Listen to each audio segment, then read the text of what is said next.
Right now at 5:30, shock throughout the tri-state area over Governor Hochul's decision to pause congestion pricing. We take a closer look at what this means for the critical plans already underway by the MTA.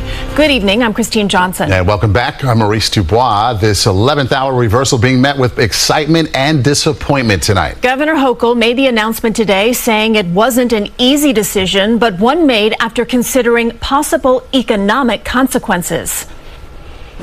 It was also enacted in a pre-pandemic period, where workers were in the office 5 days a week, crime was at record lows, and tourism was at record highs.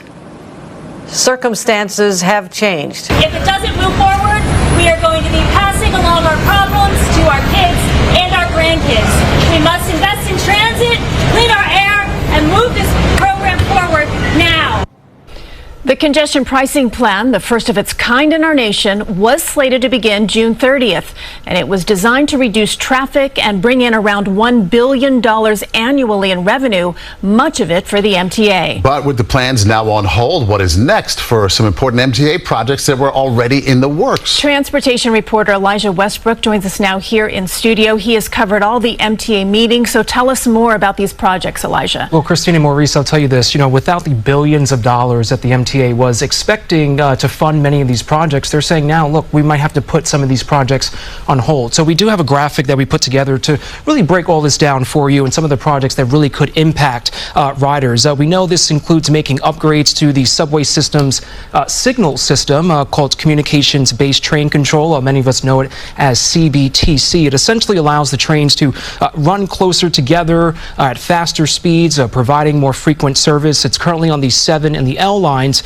The MTA says that, they've been finding great success with this signal program, but now they're unable to continue rolling out the rest of this new system. Also, had plans to build elevators and ramps to close to 40 stations, making them more accessible for people with disabilities. But with this delay, that's not likely going to happen at this point. And then just overall state of good repair, as the transit agency calls it. So fixing things like old rail yards, modernizing the tracks, and even upgrading subway cars and buses right now could be in jeopardy. We couldn't help but notice how quickly they put up those license plate readers, right? Yes, they did that very rapidly. Very quickly. But now that this is on hold, what about a backup plan? Is the MTA saying anything about that? Well, it's a good question, Maurice. Right now, they're saying that they don't really have a backup plan. In fact, I asked this very question just a few months ago at an MTA board meeting directly to the chairman and CEO, 𝗙𝗢𝗟𝗢𝗪, and let's take a look at what he had to say at that time. This particular point in time, what else can the MTA do to try and get these projects up and running? Is there a plan B at this point? No, there isn't. We have 20 stations that are supposed to have ADA accessibility. It's an equity issue, it's not fair, and it's a real concern. So there's no plan B for $15 billion to show up magically.